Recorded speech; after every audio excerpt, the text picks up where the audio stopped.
over. Sure, shoot, anytime. So, good afternoon, Ms. Shara. We're so glad to have you again. This is, I think, the same place where we had our press briefing the last time. And since it's Jonelle's birthday... Happy birthday, Sir Jonelle. Happy birthday, Jonelle. So, you'll get a chance to talk. Sure. To ask the question. The first question. Hi, Miss Mega, and happy birthday din po. Thank you, and pareho happy tayong birthday, January. Jonelle. Yes, the best sign, right? When's your birthday? Today? 28. 20. So you're Aquarius? Yes. Like my daddy? Capricorn ka. Yes, very close to my dad. Bali, yung Sharon na word kasi naging verb na siya, and then ngayon nag-a-apply na rin siya for in life. Anong masasabi mo po doon? Excited! Kasi dati lagi akong tinatag sa IG pag merong mga gatherings, tapos may mga picture ko to may ex, walang Sharon. Hanggang parang naging part na lang sa tingin ko pop culture. So, natutuwa ako kasi parang maski paano the younger generation, tatanong sila, sino yan? Bakit yan? Bakit? What's balutin? So, parang nakakatulong sila sa pag-reintroduce nung biting walang meaning. Tapos, it's cute. I laugh a lot when there's something like that na they tag me in. I find it so sweet. Funny. And sa in life kasi mag-Sharon para sa kinabukasan. Yeah, sabi ko nga kanina after singing, sabi ko, we Sharon in gatherings, but I hope we'll remember na ang pag-Sharon for the future is more important. Like, I've been doing that since I was 12 for saving for my retirement. Yeah, so the earlier you start, the better. Siyempre, as a megastar, you have your own radiance towards other people. How would you like to be remembered then? Oh my gosh. I like that my work, my movies, or my songs touch their lives, but I'd like to be remembered more for being a good person, authentic. That's my dream. Ready na po ba tayo na magre-reach na tayo dun sa senior part? Next year. Sabi ko, hindi pa minadali para meron na akong discount. Because I'm happy, when you hit 50, you realize na you can do things and not have to make excuses for them anymore. You've lived for half a century and parang you have the license na to just parang dati parang maingat lagi, dati parang not that sa akin sobrang hirap kasi mostly naman parang I've stuck to my values. Parang almost what you see is what you get. Pero syempre iba pa rin pag showbiz. You have to protect a certain part of your privacy, your person. But after 50, there's more freedom in a sense, and you'll only understand that when you do get to 50. And after 50, I'm pushing 60, I feel freer, and because I'm comfortable in my own skin, because I'm happily married, because I have great kids, and God has been so generous and just gracious and faithful, and parang I think I've been blessed too much, and I've also been trying to stop feeling guilty about that. I have to somehow think maybe I deserve it. And for my last question po, more than aside from being a multifaceted person po, an artist, voracious reader din po kayo. Ano po yung mapapayo nyo kasi sa generation natin hindi na ganun ka dalas magbasa ang mga Pilipino? I know there's YouTube. You can learn so much on YouTube. I do. But books are still a different friend. Sabi nga nila, when you want to read a good book, go back to reading something you've already read before. Kasi sometimes, di ba, pag patapos ng isang napakagaling na book, you feel, pag natapos ko, ano susunod ko? I get that feeling. I'm sure a lot of you do. So, parang, I think reading is important. For example, if you want to be a writer, I don't think you can write well unless you read a lot. Because things just get stuck in your memory bank, and you come up with your own prose. But then, when you also read a lot, you learn a lot from all these other great writers.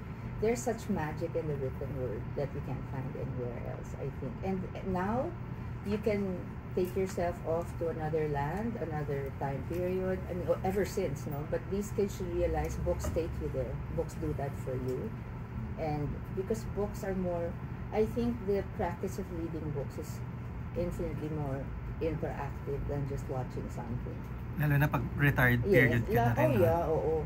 At saka you can go back to certain paragraphs over and over and over, and chances are they'll hit you differently. So, yeah. So I have one of my biggest expenses over the decades has been books, and I don't get hinayan because I leave them with my kids, and I cover each of them myself. They're like babies, because especially now they're expensive.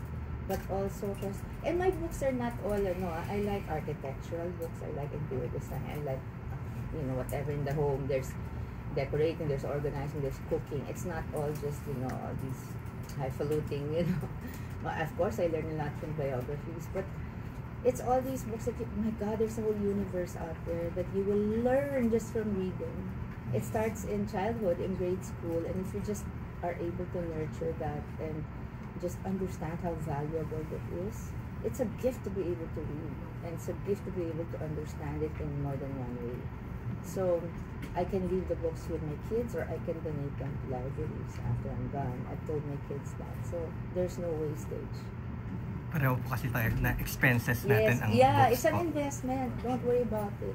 And there are books na I have already bought books before na from the 1800s. And the 1900s. I've even had a couple of books restored in a museum.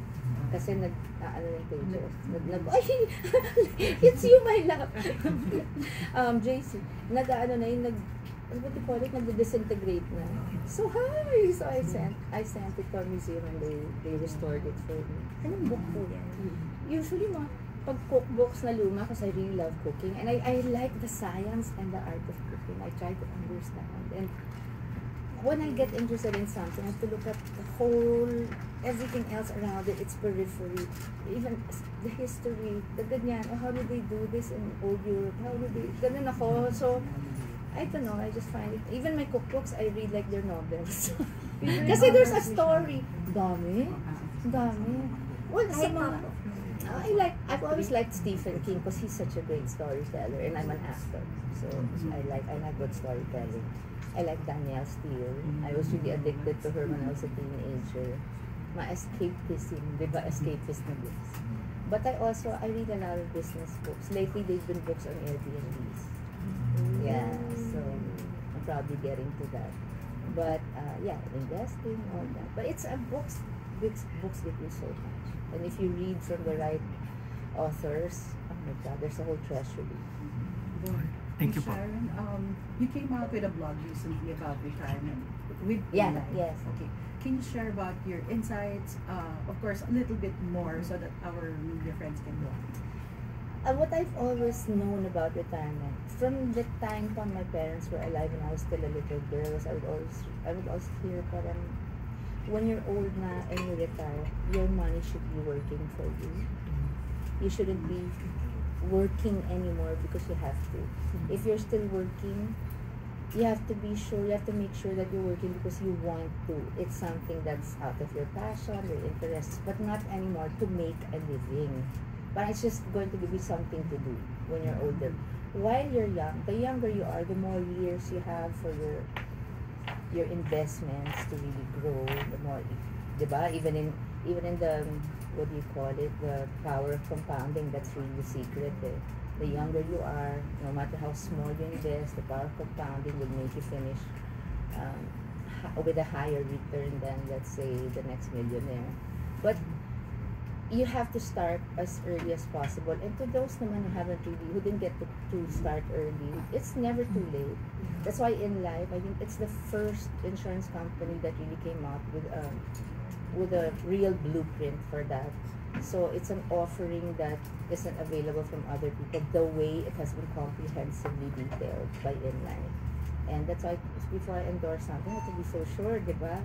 And like I said in the commercial, gusto mo yung hindi ka na lang umuutang, hindi ka na tapos nag-invest ka at mas malaking kinikita kaysa sa traditional na accounts na alam natin. Ito, it's really your money. You're really preparing for your future. So, I was so happy to do the commercial because I said it's the first time this is being taken up like this, in this way.